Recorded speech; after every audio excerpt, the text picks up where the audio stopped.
భారీ వర్షాలు నకిలీ విత్తనాలతో నష్టపోయిన తెలంగాణ రైతుల్ని ఆదుకోవాలన్న డిమాండ్తో రైతు జేఏసీ ఇందిరా పార్క్ వద్ద దీక్ష తలపెట్టింది. మరి కాసేపట్లో ప్రారంభం కానున్న ఈ దీక్షకు రాజకీయ పార్టీలతో పాటు సాంస్కృతిక సంఘాలు కూడా మద్దతు ప్రకటించాయి. మరిన్ని వివరాలు మా ప్రతినిధి సుధీర్ అందిస్తారు. Over to Sudheer.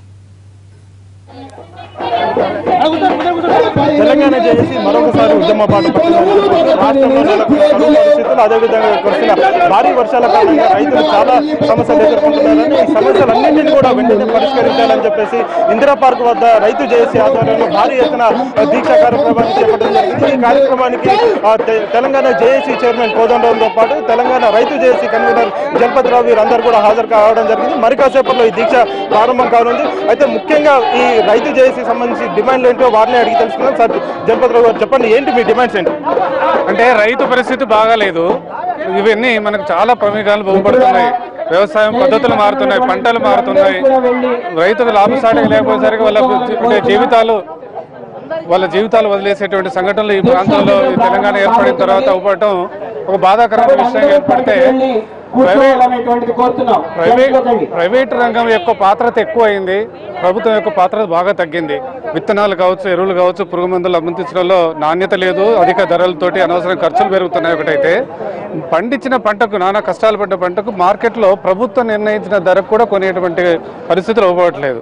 అడ్డికి పావుషేర్లాగా ప్రైవేట్ వ్యాపారస్తు దళారులు దోచుకుంటా ఉంటే కూడా మార్కెట్ వ్యవస్థను సరి అయిన పరిస్థితులలో వ్యవసాయం ఎందుకు చేయాలన్నటువంటి ఆలోచన కొద్ది యువత కూడా ఊళ్ళను వదిలేసి పట్టణాల వైపు మళ్ళుతున్నటువంటి పరిస్థితులలో ఒక శాస్త్రవేత్తగా మేము భయపడేది ఏంటంటే ముందు తరాలలో వ్యవసాయ సంక్షోభంలో అన్నదాతకు అంటే ఆర్థికంగా నిలబడలేకపోయేసరికి ఆహార భద్రత కూడా ఇవ్వడు. సరే, మరి ఆహార భద్రత ప్రమాణికం ఒక దేశానికి అలాంటి సమస్య ఉత్పన్నం అవుతుంది. కాబట్టి ప్రభుత్వం ఒక వ్యవసాయ విధానం తీసుకురండి. ఆ వ్యవసాయ విధానం రైతుకు లాభసాటిగా ఉండేటట్టుగా, యువత గ్రామాల్లో ఉండి వ్యవసాయంలో కనసిచ్చే విధంగా దయచేసి ఒక మంచి విధానాన్ని ప్రకటించని సమాజం యొక్క బాధ్యత కూడా తీసుకోండి. రైతుకు అండగా ఉండాలన్నటువంటి ఒక డిమాండ్ తోటి ఈరోజు సమాజం ముందుకు, ప్రభుత్వం ముందుకు ఈరోజు కార్యక్రమం తప్పనిసరిగా వాళ్ళకి ఒక అంశంగా ముందు విశదీకరిస్తున్నాం. మనతో పాటు తెలంగాణ జేఏసీ అధ్యక్షుడు కోదండరావు ఉన్నారు. వారిని అడిగి తెలుసుకుందాం. సార్ చెప్పండి, ఏంటి మీ డిమాండ్ ఏంటి? రాష్ట్రంలో రైతులు చాలా సమస్యలు ఎదుర్కొంటున్నారు. ఈ సమస్యలను కేబినెట్ లో కూడా చర్చించడం జరిగింది. కేబినెట్ కూడా ఒక నిర్ణయం తీసుకుంది. త్వరలోనే వారికి న్యాయం చేస్తామని కూడా కేబినెట్ సమావేశంలో నిర్ణయించినట్టుగా తెలుస్తుంది. ఇప్పుడు మీరు ఈ దీక్ష చేయడానికి గల కారణాలు ఏంటి సార్? మేము అడిగేది ఒక్కటే అండి, వ్యవసాయ విధానం రావాలి. వ్యవసాయ విధానం అనేది రైతును మార్కెట్ దోపిడీ నుంచి కాపాడటానికి, అదేవిధంగా రైతుకు ఆదాయ భద్రత కల్పించడానికి ఒక వ్యవసాయ విధానం అనేది అవసరం.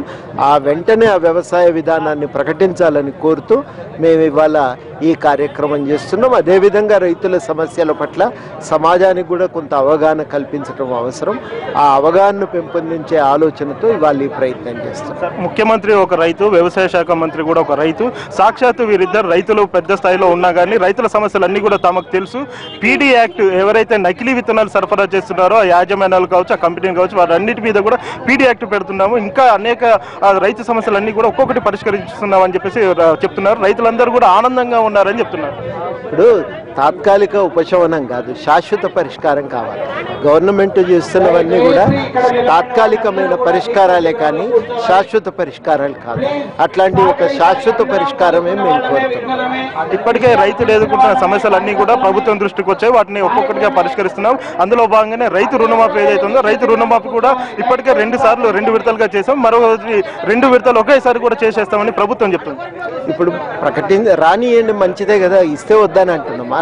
రాలేదు కాబట్టి చేయమని అడుగుతున్నాం. రెండోది ఏంటంటే, నిజానికి అన్ని విషయాలు తెలిసి ఉండటం వేరు, దానిపై కార్యాచరణ ప్రకటించటం వేరు. తెలియదని మేము అనలేదు కదా, వాళ్ళకేం తెలియదు అని అంటలేము.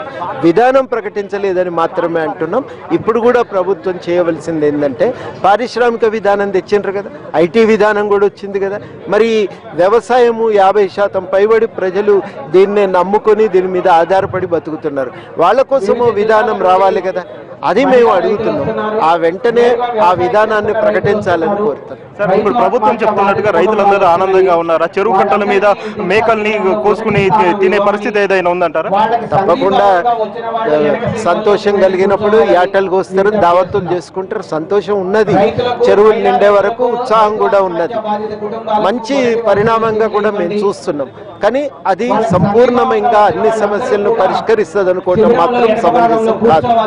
అది కొంత మేరకు వ్యవసాయం చేసుకోవటానికి ఒక ఆధారాన్ని ఏర్పాటు చేసింది. కానీ నిజంగా వ్యవసాయం నుంచి రైతు నిజంగా ఒక నమ్ముకున్న వ్యవసాయం మీద ఆదాయాన్ని పొందాలంటే మాత్రం ఇంకా చాలా చర్యలు తీసుకోవాల్సిన అవసరం. ఏది ఏమైనా కానీ రైతు సమస్యల్ని వెంటనే పరిష్కరించాలని, లేకపోతే పెద్ద ఎత్తున ఉద్యమం చేస్తామని రైతు జేఏసీ నాయకులు కావచ్చు, అదేవిధంగా జేఏసీ చైర్మన్ కోదండరాం కూడా ఇదే విషయాన్ని చెప్తున్నారు.